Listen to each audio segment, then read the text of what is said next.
Imagine this. Friends. Let's make a bold assumption. Originally, you had a lively child at home who smiled at everyone. Suddenly, one day, he changed. He stopped talking, his smile vanished, and he spent all day locking himself in that dimly lit little room. You thought he was playing video games? No. When you pushed the door open, you found him staring blankly at a thick book, his eyes revealing a coldness and emptiness inconsistent with his age. At that moment, what you felt was not relief, but an inexplicable fear. Is this the price of growing up? Is seeing the truth of this world destined to be exchanged for the loss of happiness? The ultimate thought experiment for this episode explores, does knowing more make a person more nihilistic? Since the main content of our little show is related to philosophy, I often receive private messages from viewers asking me, will studying philosophy make a person nihilistic? For example, one time, a university student friend sent me a private message saying that he had recently encountered some difficulties in life and relationships. He locked himself in a small room, refusing to see anyone, wanting to read books properly to change his mindset and to understand the source of his suffering and the meaning of life more profoundly. I asked him what he was reading. He said he was reading Sophie's World. I said, "Oh, you're reading philosophy books, that's great. Reading philosophy indeed allows for deep thinking." He said that after reading it, he got a bit addicted and started reading the Phenomenology of Spirit. He said the more philosophy he read, the more nihilistic he felt, feeling that life has no meaning. I said, stop for a moment, pull yourself back to the real world, and listen to this episode where I chat about whether philosophy brings us a sense of nihilism or an epiphany about life, and see if it can offer you any inspiration. Of course, the studying philosophy we are talking about in today's title is not just the stuff taught in university philosophy departments after the academic division of labor. The studying philosophy we speak of today is the broad pursuit of knowledge, meaning knowledge that has no direct utility for daily life. This includes the underlying knowledge and principles of natural sciences and social sciences, but it does not include, for example, how to dual boot a computer or how to coordinate outfits, skill-based knowledge that can be directly cashed in on in life. There is nothing to discuss regarding skill-based knowledge like learning computers or fashion. Of course, the more you know, the more beneficial it is for life. What we want to discuss today is more about that so-called truth-seeking knowledge, and the thinking regarding big questions like how we ought to live. The question lies in this kind of seeking knowledge. Does a person become more nihilistic the more they know? Indeed, quite a few people think that this kind of airy-fairy knowledge is best left untouched, and that the more a person knows, the less happy they are. For instance, Daisy, the female lead in The Great Gatsby, says that the happiest woman in the world is a beautiful little fool. This implies that ignorant people are actually happy, right? Ignorance is bliss. If you know nothing, you have no worries, you eat and drink and don't take anything to heart. If you take too much of this airy-fairy knowledge to heart, you might actually become depressed. You have to know, the truth isn't necessarily always beautiful. When you know too much, you feel like you've seen through the red dust of the moral world, that everything is roughly the same. Everything seems meaningless, so you just lie down and rot. Why does this happen? You see, seeking knowledge has a function. It extracts you from the daily beliefs you are accustomed to. Your original daily life is supported by these daily beliefs. When your daily beliefs are extracted from you, don't you then feel nihilism? Let's describe the process of encountering nihilism that a person feels while growing up.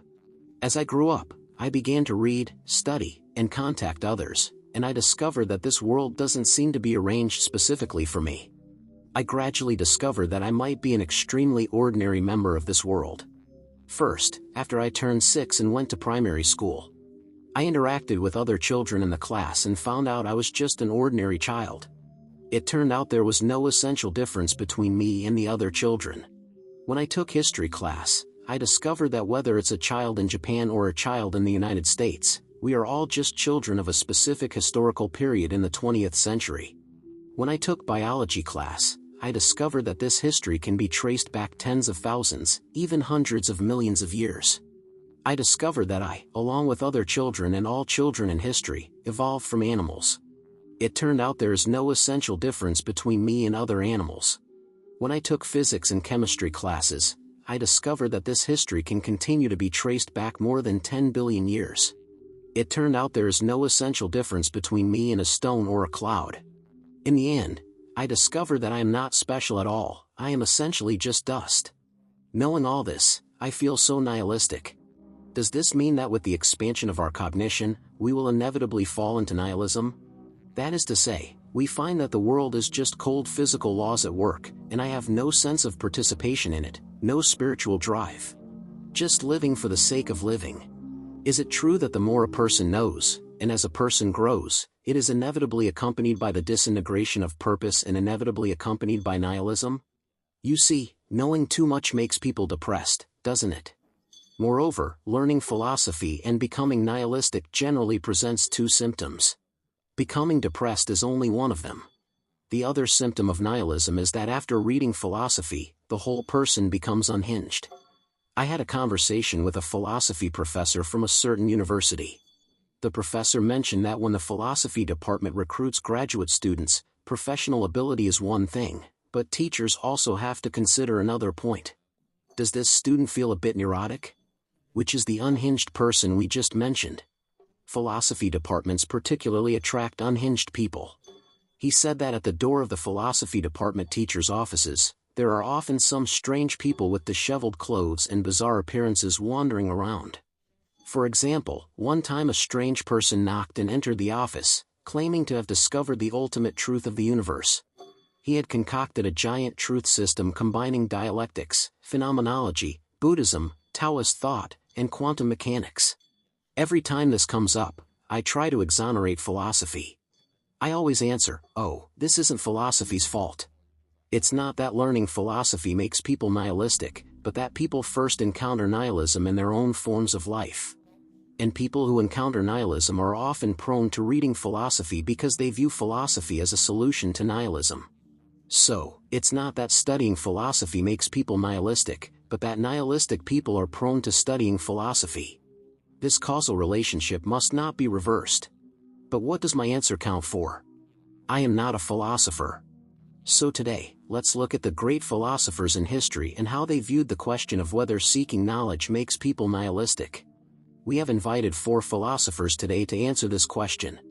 They are the French philosopher Diderot, who advocates French Enlightenment; the French philosopher Rousseau, who advocates Romanticism; the Scottish philosopher Hume, who advocates Scottish Enlightenment; and the ancient Greek philosopher Plato, who advocates philosopher supremacy. You can judge whether their answers to this question are reasonable. Okay, let's enter the main part of the conference. First, let's welcome the French philosopher Diderot. Does seeking knowledge make people nihilistic? To this question, the answer from Diderot and other Enlightenment thinkers is, of course not. Seeking knowledge only makes people stronger, more progressive, and happier. All failures, all evils, and all misfortunes are caused by ignorance. The learning of knowledge is unconditionally beneficial to individual life and unconditionally beneficial to social progress. The more knowledge, the happier one is. This is the basic viewpoint of the Enlightenment thinkers.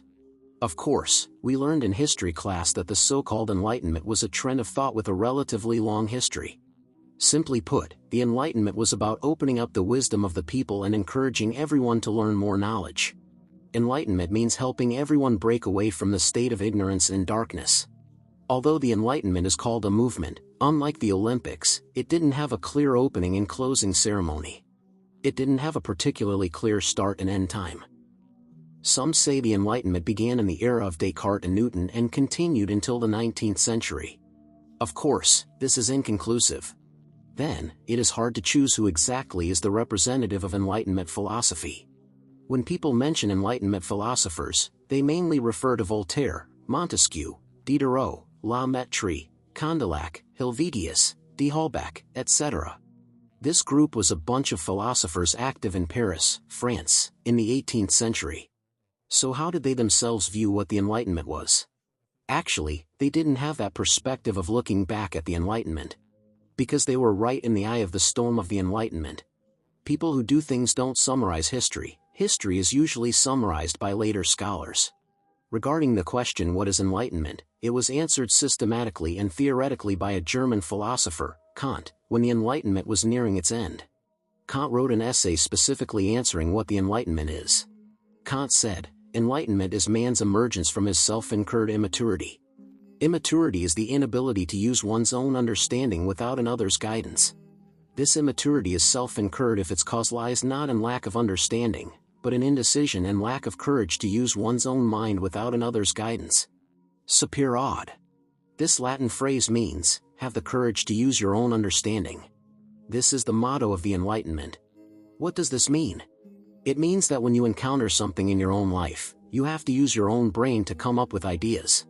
You can't be like an underage child whose first reaction when encountering something is to ask the leader, ask the parents, or ask God, daring not to use your own brain to think of a solution.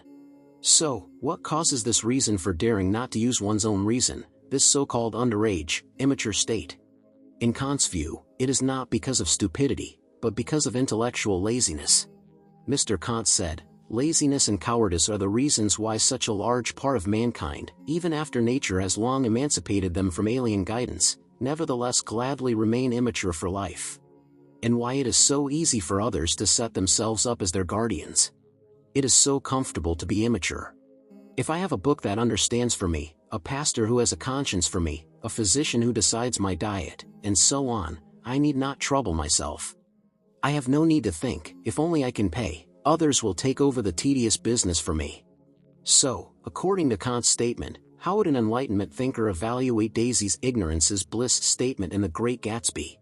The Enlightenment thinker would say, this isn't called ignorance is bliss, this is called intellectual laziness. The reason you have the illusion that ignorance is bliss is because you are lazy, you just don't want to study hard. Then you find various excuses for your laziness. Knowledge leads to nihilism. The more you know, the less happy you are. You say these excuses so often that you actually fool yourself. This is typical cognitive dissonance. What is this like? It's like how we poor people always feel that the lives of rich people are actually quite painful. The more money, the more worries. I don't want that much pain, having less money is happier. Why earn so much money? Who are you earning it for? Killing yourself for it? But, you are just deceiving yourself. In fact, you can't imagine the happiness of rich people at all, poverty just limits your imagination. By the same token, the assertion that the more knowledge, the more nihilistic is just a trick of our self-deception. Do the ignorant have no worries? The worries of the ignorant will only be more numerous, and they will worry all day about very low-level things. However, the happiness brought by wisdom is something the ignorant cannot imagine at all. Okay, after finishing Kant's interpretation of the Enlightenment, let's go back to that group of French Enlightenment philosophers.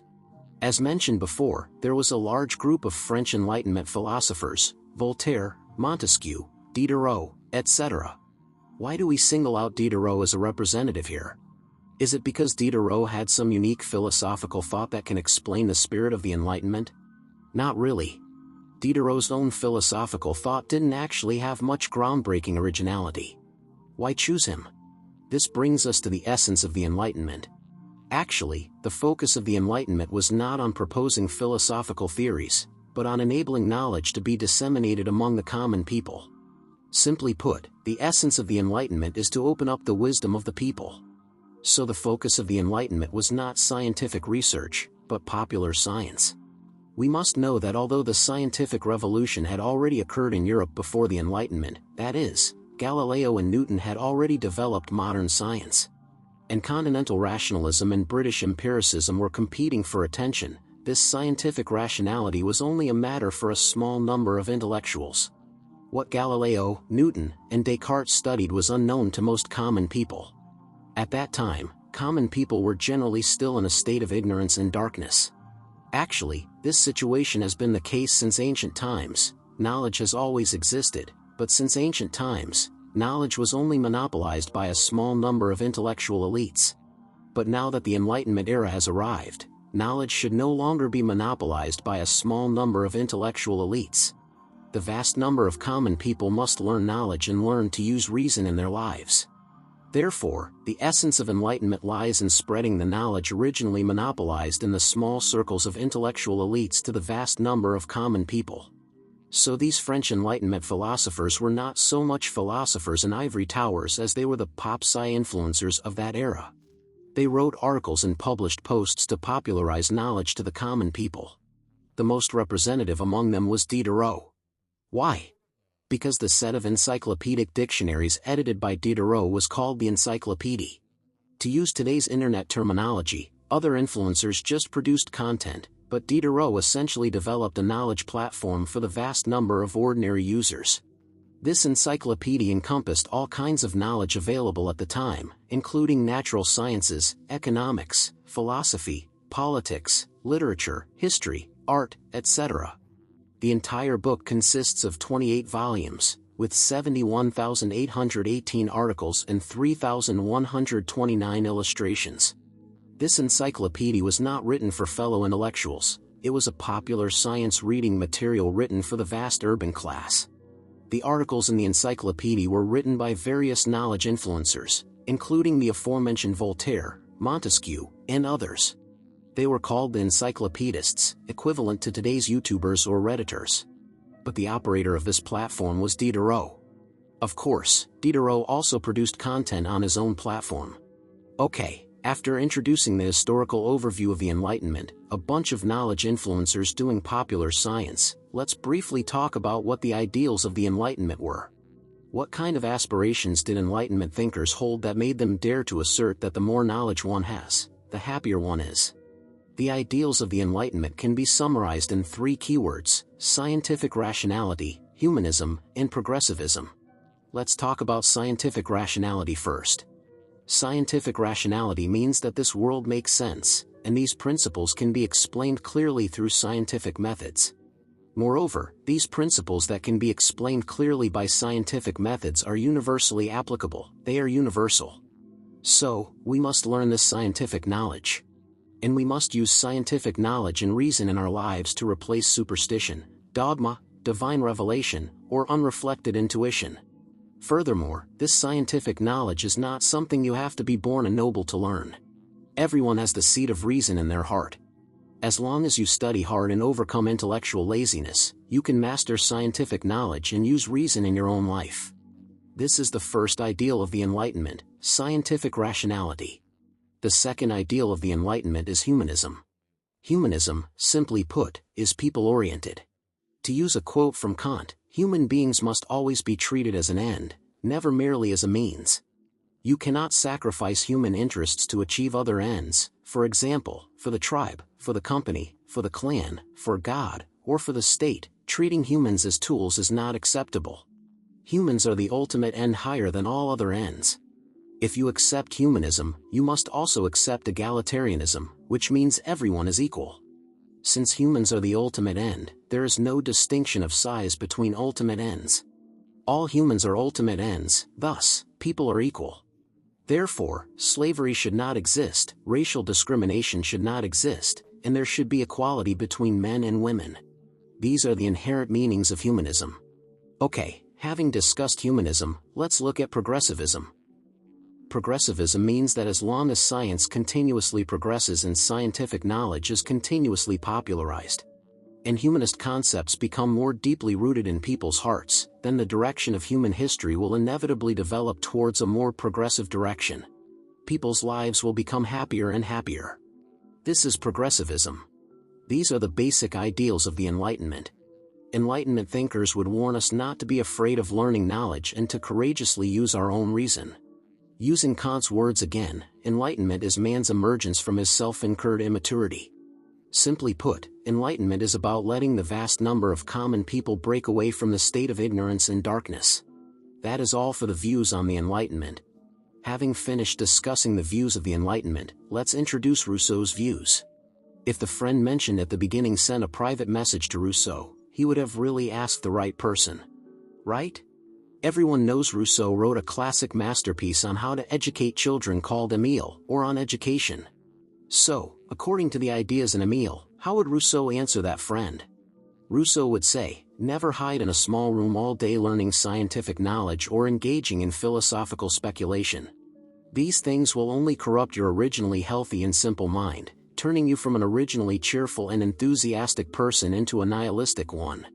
Although Rousseau also mingled in the French Enlightenment circle and wrote articles for the Encyclopédie, his thoughts were very different from those of the Enlightenment thinkers. While Enlightenment thinkers were cheering for science, reason, and progressivism, Rousseau was singing a contrary tune.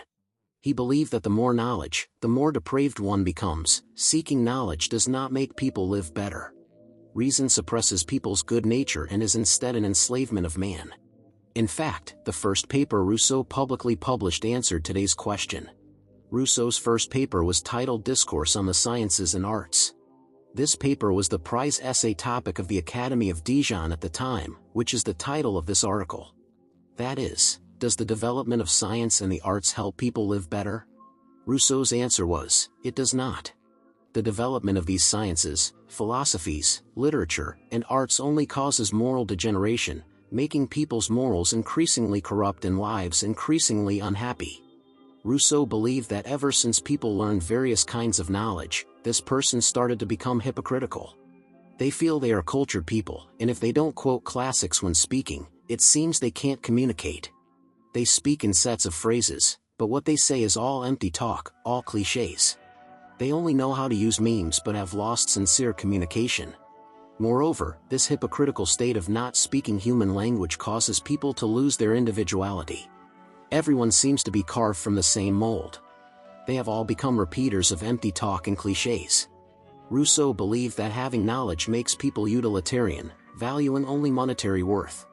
They only calculate the gains and losses of interests between people and ignore the affection between people. Furthermore, reason also corrupts human morality. As you gain more knowledge, you won't believe in certain things. You want to criticize and doubt everything you see. Such people will not believe in God or love their country. Especially, Rousseau said, philosophy is very annoying. Once a person falls in love with philosophy, it loosens his ties with society. He doesn't respect or get close to people as much, hiding in his own little world, which is the unhinged state we mentioned earlier. In Rousseau's own words, the philosopher despises others with arrogance, he loves only himself. As his love for himself increases, his indifference towards others increases as well. In his view, family, motherland, all are empty words. He is neither anyone's relative nor a citizen. He is not immortal, he is a philosopher. Of course, Rousseau listed many disadvantages brought by knowledge in this article. I won't list them one by one. This article isn't very long. If you are interested, you can read it yourself. So here we must ask, why did Rousseau make such an assertion that the more knowledge, the more depraved? This brings us to Rousseau's philosophical theory on human nature, which is Rousseau's second prize essay written for the Academy of Dijon, Discourse on the Origin and Basis of Inequality Among Men. This article says that human nature is actually very healthy and simple. Simply put, human nature is good.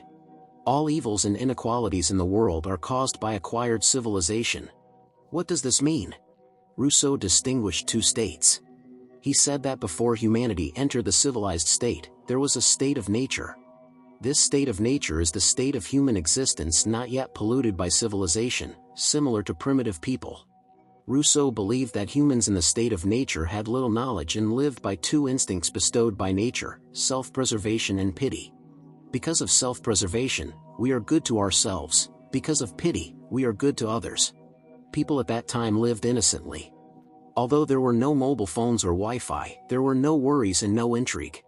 Relationships between the sexes were also very pure, with little possessiveness or jealousy. Everyone was carefree and didn't have to work too hard every day. There was no wealth gap between people, and everyone lived a free and equal life. Later generations called the original humans in the state of nature described by Rousseau noble savages. But with the development of civilization, people lost their simple nature. Due to the development of reason and a series of external accidental factors, humanity entered the civilized state. Private ownership was born, people began to fight, and competition between people intensified involution. Thus, classes differentiated. The rich were rich, the poor were poor. The rich wanted to enslave the poor wanted to hang the rich from lamp posts. So everyone lived a particularly twisted life where they lost their nature. Therefore, originally in the state of nature, people were born free and equal, but the development of civilization caused people to lose their original good and simple nature.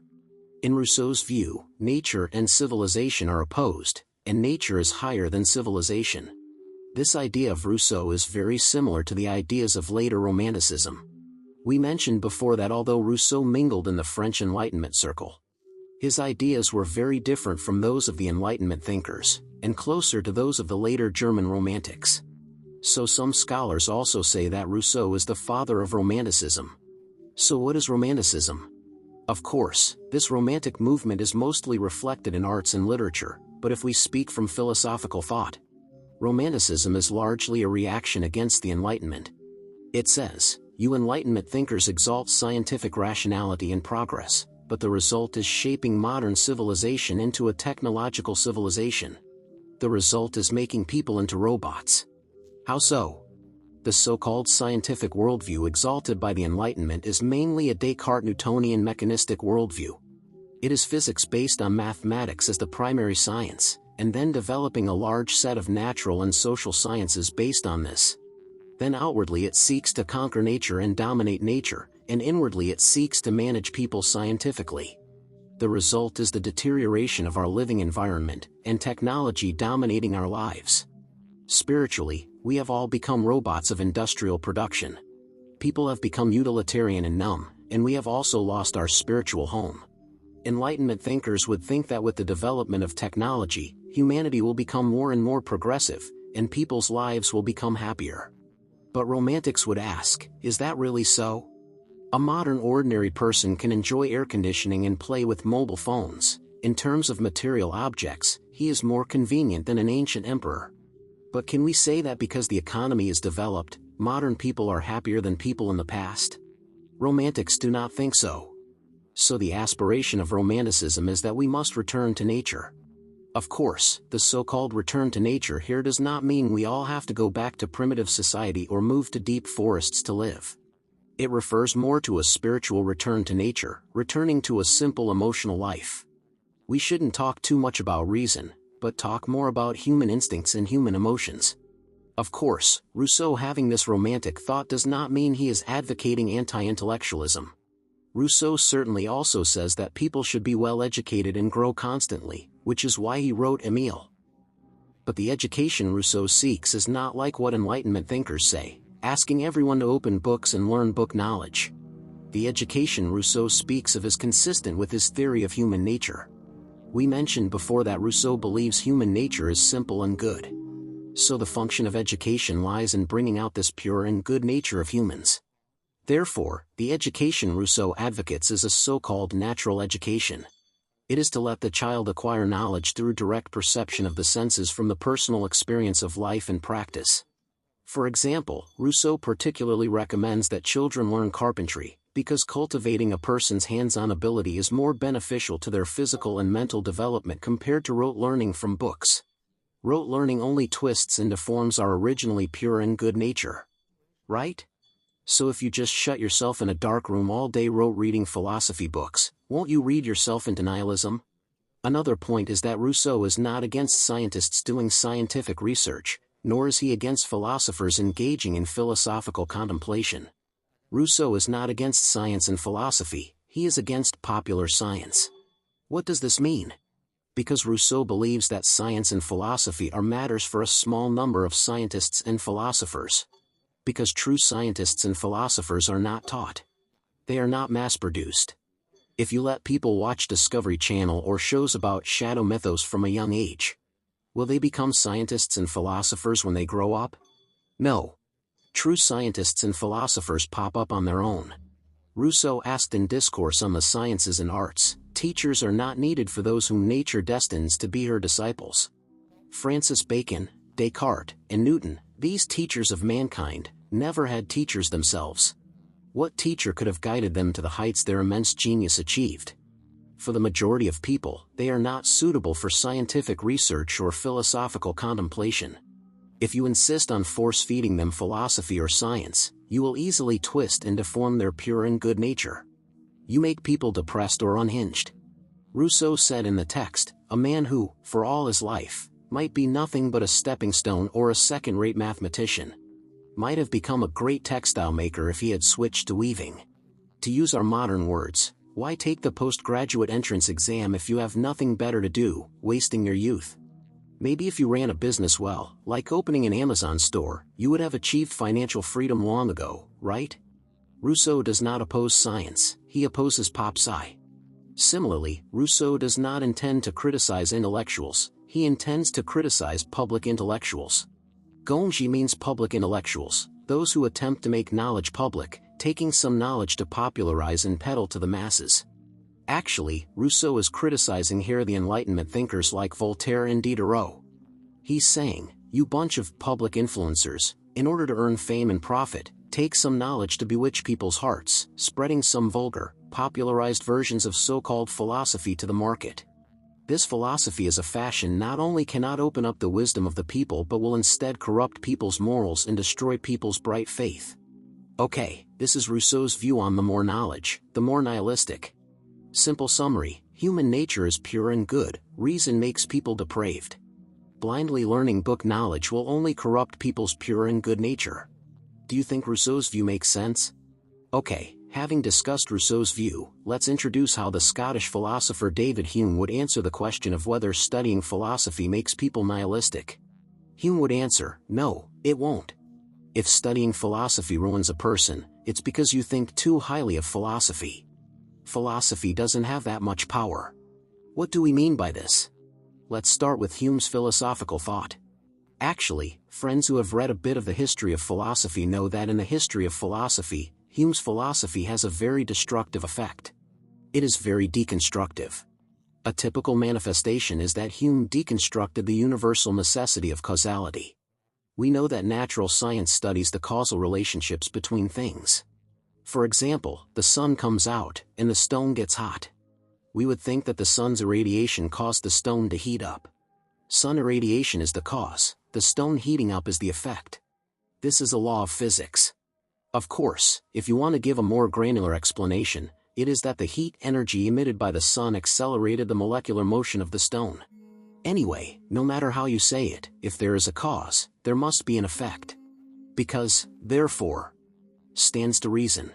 So natural science studies the causal relationships between things, and this causal relationship is universal and necessary. That is to say, no matter which corner of the earth, as long as the sun comes out, the stone will inevitably heat up. Only with this universal necessity can we form laws that are universally applicable. Only then can we talk about scientific laws, right? But Hume said, the causal relationship between things is not universal and necessary. Why say so? Hume distinguished two kinds of knowledge. One is called relations of ideas, which is mathematical and logical knowledge. This kind of knowledge is universally necessary. 2 plus 2 necessarily equals 4. Or if A is greater than B and B is greater than C, then A must be greater than C. Right? No matter which country or even which parallel universe you are in, A must be greater than C. This is universally necessary. Why? Because mathematics and logic are pure ideas, they do not involve any real things. We can make such a necessary deduction based on reason alone. But knowledge other than pure mathematics and pure logic, as long as it involves real things, is not necessary knowledge. Hume called this second kind of knowledge matters of fact, including physics, chemistry, biology, medicine, etc. None of these natural science knowledges are universally necessary. Why? Think about it. For example, the sun comes out, and the stone gets hot. Is there any logical necessity in this? Can you deduce logically that because the sun came out, the stone must get hot? There is no logical relationship between the two. The sun came out and the stone got cold is not logically impossible, right? Hume said that scientific knowledge is built on causal relationships, but causal relationship is a kind of knowledge about matters of fact. It does not possess universal necessity, it is merely built on the foundation of induction from experience. What is induction from experience? That means every time we observe the sun coming out, the stone subsequently got hot. We have observed it 10,000 times, and it was like this every time. And every time, we took out our little notebook and wrote it down. Then we went back to review our little notebook, and speculated that for the 10,001st time, if the sun comes out again, the stone will essentially likely get hot too. That is to say, when we observe that event A happened n times accompanied by event B. When the number n is large enough, we believe that when event A happens for the n plus first time, the probability of event B happening subsequently is greater. But saying that, Probability is just probability after all. This is just an induction formed after we kept recording in our little notebook. Induction does not possess necessity, because it is entirely possible that for the n+1th time event A happens, event B does not happen, right? This is the famous problem of induction. Simply put, we cannot know for sure that there is a universally necessary connection between cause and effect. Causal relationship is just that we have inducted a relatively large number of times in our little notebook. This problem is still a problem that makes scientists and philosophers scratch their heads today. Hey, hearing this, you might feel something is wrong. We started by saying Hume doesn't think studying philosophy makes people nihilistic. But now hearing Hume's own philosophical thought, it feels like the whole person has become nihilistic, because it feels like Hume has deconstructed the very foundation of natural science. If causal relationships lack universal necessity, then what in our lives is credible? It feels like Hume is going to deconstruct our entire life. This Humean philosophy is too destructive, isn't it? You might think, Hume, you are so radical. Actually, it's not like that. Hume was not a radical person. In fact, Hume was a very gentle person. Hume's own personality was just like that. Hume was a big fat guy, broad-minded and plump, very gentle, liked to make friends. He wasn't extreme, always cheerful, and everyone liked him. Hume's philosophy was like his personality. Hume's philosophy did not deconstruct our lives, Hume deconstructed reason. Hume precisely wanted to elevate life itself by deconstructing reason. What does this mean? Hume deconstructing the universal necessity of causality is not to deconstruct causality itself or to deconstruct science. It is to say that the development of science is not constructed by reason. The development of science is rooted in our life experience. It comes from us taking our little notebooks to copy from the great book of life. Life is the greater book. It's not that causal relationships don't exist, it's just that they are not products of reason, but habitual associations produced based on life experience. Reason is not higher than life. In Hume's words, custom is the great guide of human life. Hume is not saying we shouldn't use reason, but opposing raising the function of reason too high. And this is why we said at the beginning that Hume would think if you study philosophy and ruin yourself, you really overestimate philosophy. Reason doesn't have that much power. Speaking of this, we have to talk about the difference between Scottish Enlightenment represented by Hume and the French Enlightenment we just introduced. The Enlightenment we usually think of mostly refers to the French Enlightenment or Continental Enlightenment, which is the Enlightenment we just introduced. However, the atmosphere of the Enlightenment that happened in Scotland around the same time was very different from the French Enlightenment. Hume was one of the representative thinkers of the Scottish Enlightenment. Other representatives include Hume's good friend, the father of economics Adam Smith, as well as philosopher Francis Hutcheson and philosopher Thomas Reid, etc. Of course, there were still many common aspirations between the Scottish Enlightenment and the French Enlightenment. After all, they were both Enlightenment movements. They both emphasized opening up the wisdom of the people and popularizing knowledge to the common people. They both emphasized using reason in life rather than resorting to superstition. But there is a major difference between the Scottish Enlightenment and the French Enlightenment reflected in how they view reason. The French Enlightenment upheld a kind of continental rationalism more, meaning we can pick out a clean, pure reason. And since this reason is clean, it is universally applicable. Then we can use the deductive method to deduce a series of great truths, great systems, and great designs from it. Then, based on this great design, we can not only guide our scientific research in philosophy but also guide us in social transformation. Right? When we introduced the French Enlightenment earlier, we also said that as long as science progresses and knowledge is popularized, the whole society will become more and more progressive. But unlike this, Hume and these Scottish Enlightenment thinkers firstly did not believe we can pick out a clean reason. Hume believed that reason is always wrapped up with human emotions. The pure, suspended reason that the French believed in does not exist. This pure reason is itself irrational, right? Since this pure reason does not exist, there is no truth system that is universally applicable. Reason cannot be separated from our daily life experience. Hume believed that compared to our daily life experience, reason is not that powerful. Life is the greater book. So we must respect life, respect common sense, respect human emotions, respect customs and traditions.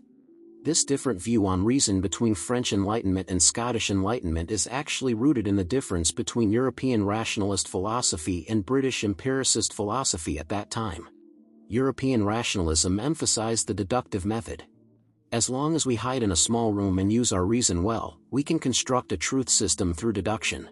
Then if we follow this truth system, we can achieve supreme good in the human world. So the French Enlightenment emphasized top-down top-level design and emphasized social engineering.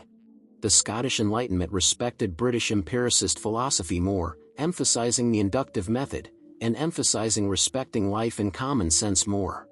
So they emphasized bottom-up spontaneous order and the invisible hand of the market economy. For example, the famous thought of Hayek is actually inherited from the Scottish Enlightenment spirit.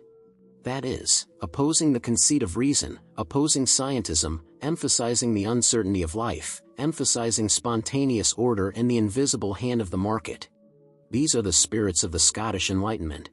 And the opposite of Hayek, we can choose a representative figure, Kant. Kant was a Frenchman, and his thought was inherited from the French Enlightenment. These French Enlightenment thinkers were particularly prone to getting high on reason, feeling that reason is omnipotent, science is omnipotent.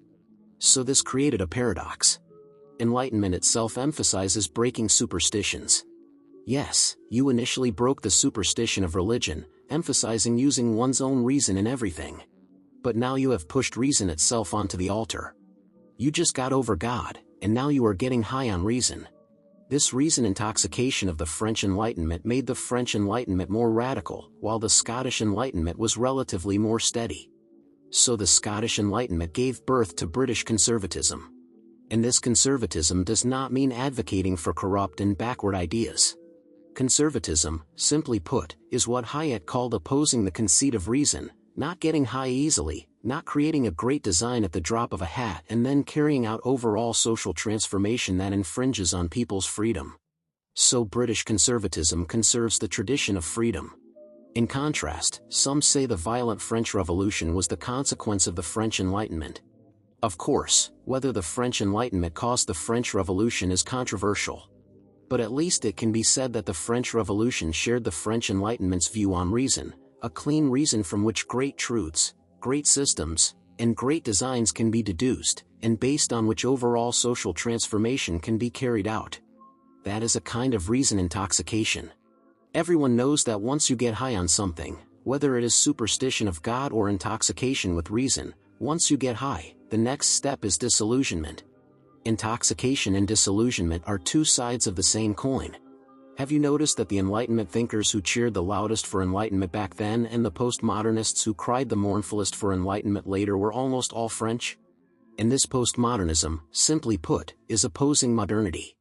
They criticize Enlightenment, criticize reason, criticize philosophy, criticize science, criticize humanism.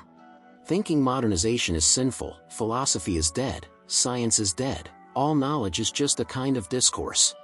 Advocating a kind of relativism. Basically, it's a kind of depressed philosophy. Have you noticed that those who were unhinged back then and those who are depressed later are almost all French? The French are quite prone to getting high. Right?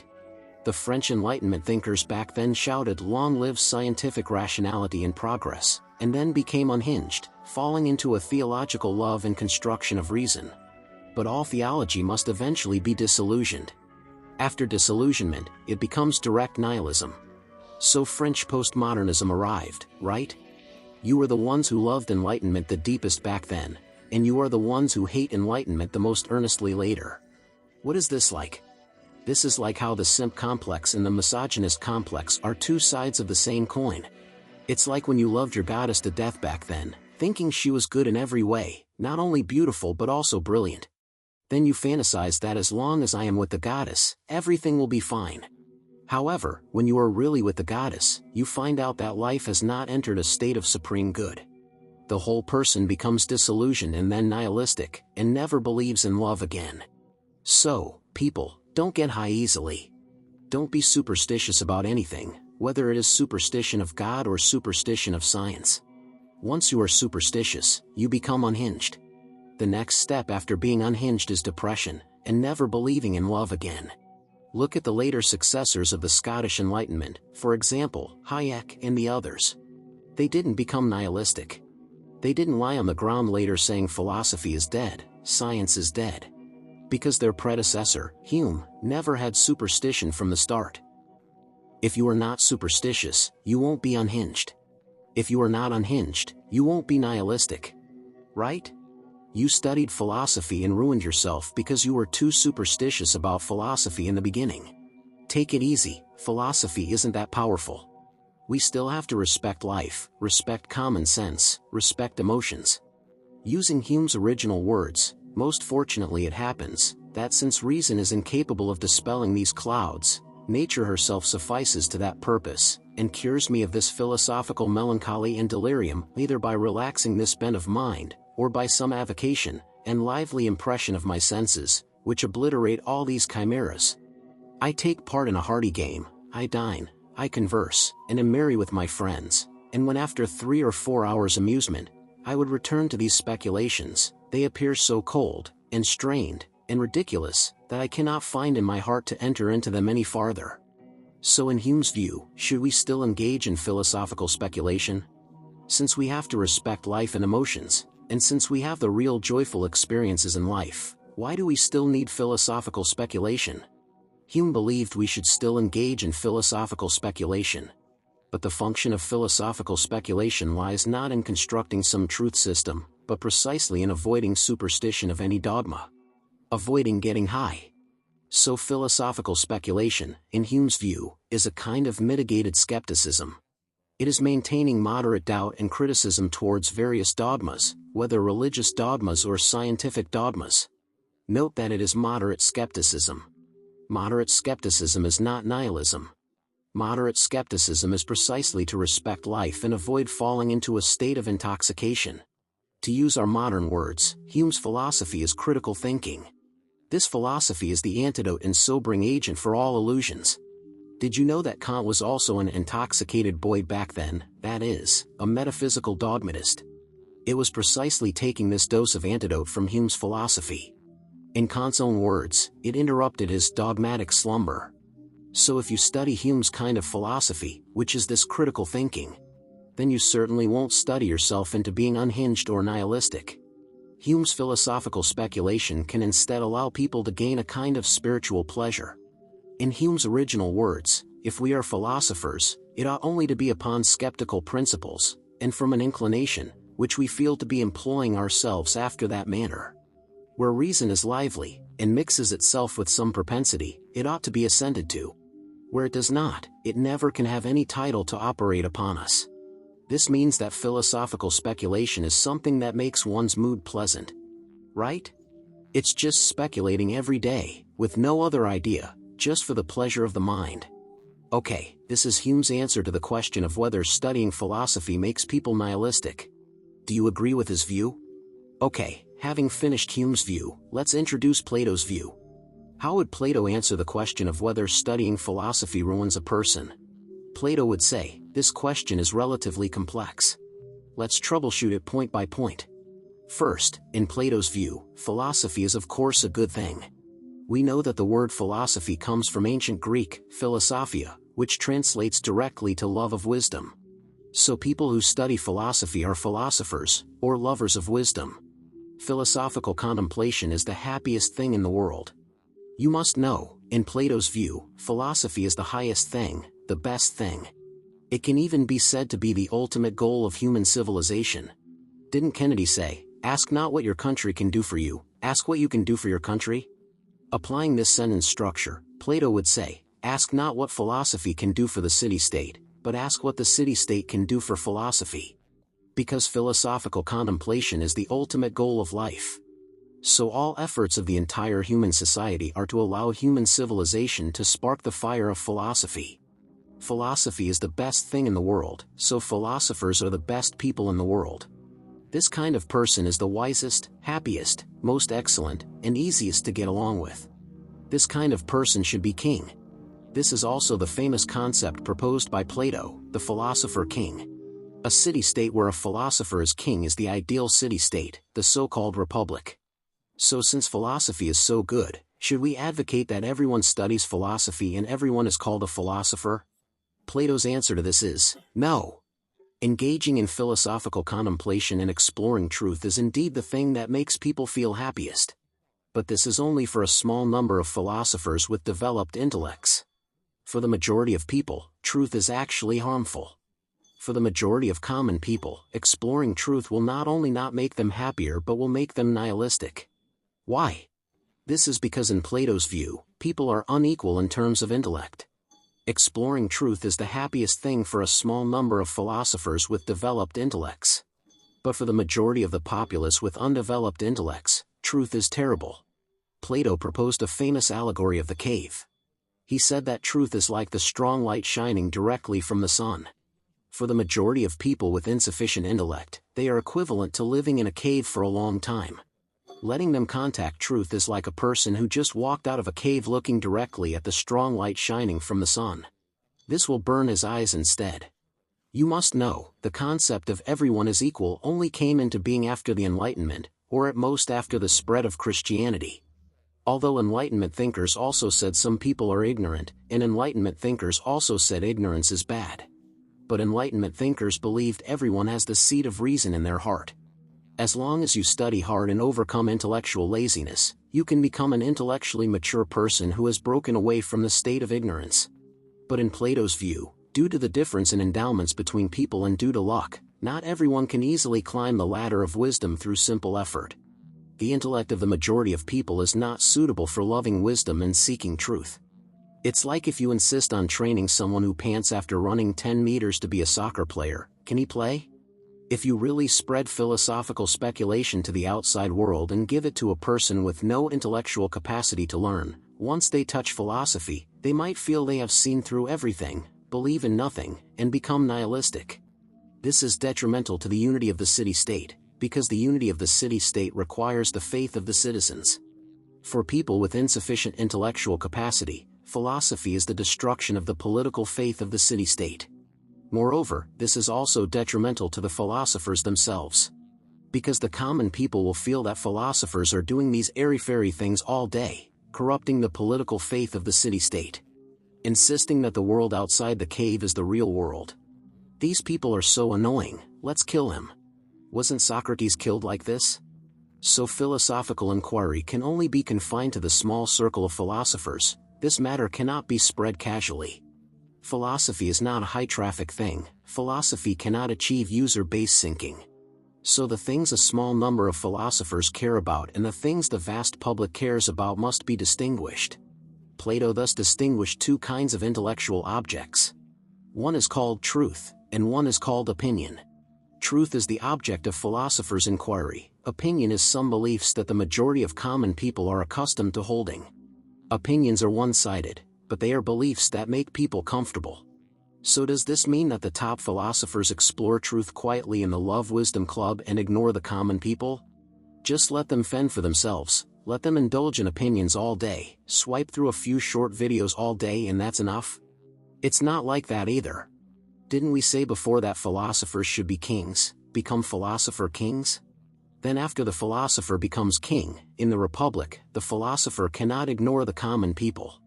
He still has to descend into the cave.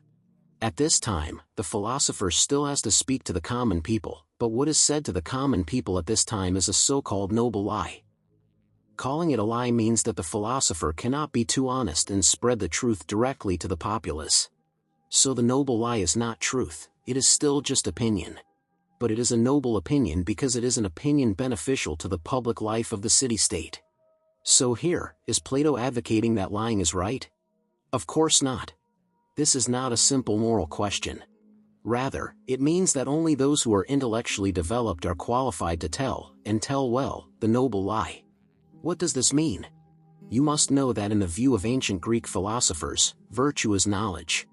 That is to say, a person's cultivation in morality and a person's cultivation in knowledge are the same cultivation system. Virtue and knowledge are positively correlated. Therefore, those people with developed intellects, that is, philosophers, because they love wisdom and seek truth, will not do bad things. Therefore, only these philosophers with developed intellects will use, and use well, the noble lie. So although the noble lie is an opinion, it is a beneficial opinion spoken by philosophers with developed intellects and outstanding virtue. This not only protects philosophy but is also beneficial to the lives of the vast public. To summarize Plato's view, philosophy is the best thing, philosophical contemplation is the happiest thing in the world. But people are unequal in terms of intellect. Exploring truth is only suitable for a small number of philosophers with developed intellects. For the majority of people, truth is actually harmful. What they need is not truth, but beneficial opinions. This is Plato's view. I wonder if you agree with it. Okay, having finished Plato's view, let's enter the conference summary. In this episode, we explored the question of whether knowing more makes one more nihilistic. We shared the views of 4 philosophers. To summarize briefly, in the view of Diderot and other French Enlightenment thinkers, ignorance is bliss is just the self-deception of the ignorant. Everyone has the seat of reason in their heart. As long as we overcome intellectual laziness, we can break away from the state of ignorance and become happier. In the view of Rousseau and other romantics, human nature is pure and good, reason makes people depraved. Blindly learning book knowledge will only corrupt people's pure and good nature. In the view of Hume and other Scottish Enlightenment thinkers, the function of reason is limited. We must respect life and respect common sense. The function of reason is more of a moderate skepticism to keep the mind clear and avoid getting high on dogma. In the view of Plato and other philosopher supremacists, philosophical contemplation is only beneficial to a minority of philosophers with developed intellects, while for the majority of people with undeveloped intellects, it is harmful. The majority needs beneficial opinions. I wonder which of the views of the 4 philosophers shared today you agree with more. Or can you propose a better answer? Actually, regarding this question, there is also a classic trope, which is that classic story in Genesis in the Bible. It says that the human ancestors Adam and Eve originally lived carefree days in the Garden of Eden. God said to them that there were 2 trees in the Garden of Eden. One was the tree of life, and the other was the tree of good and evil. God told Adam and Eve that they could only eat the fruit of the tree of life but not the fruit of the tree of good and evil. But the serpent told Eve that after eating the fruit of the tree of good and evil, you humans could possess wisdom like God. So Eve, under the serpent's temptation, stole and ate the fruit of the tree of good and evil. Humanity has had wisdom ever since. You see, Eve is different from Daisy. She didn't want to be a beautiful little fool. The first lover of wisdom in humanity was a female. But loving wisdom also has a price. According to Genesis, ever since humanity stole the forbidden fruit of knowledge, they changed from an eternal existence to a mortal being. Actually, this means that ever since humanity had knowledge, they began to realize that they are mortal beings. Human existence is a kind of existence towards death, and thus always existing in nihilism. This is the price of wisdom. This is the trope from the Bible. There is another trope from Greek mythology, which is the story of Prometheus stealing fire. Humanity initially did not know how to use fire. Fire symbolizes knowledge and skills. Initially, this fire could only be used by gods.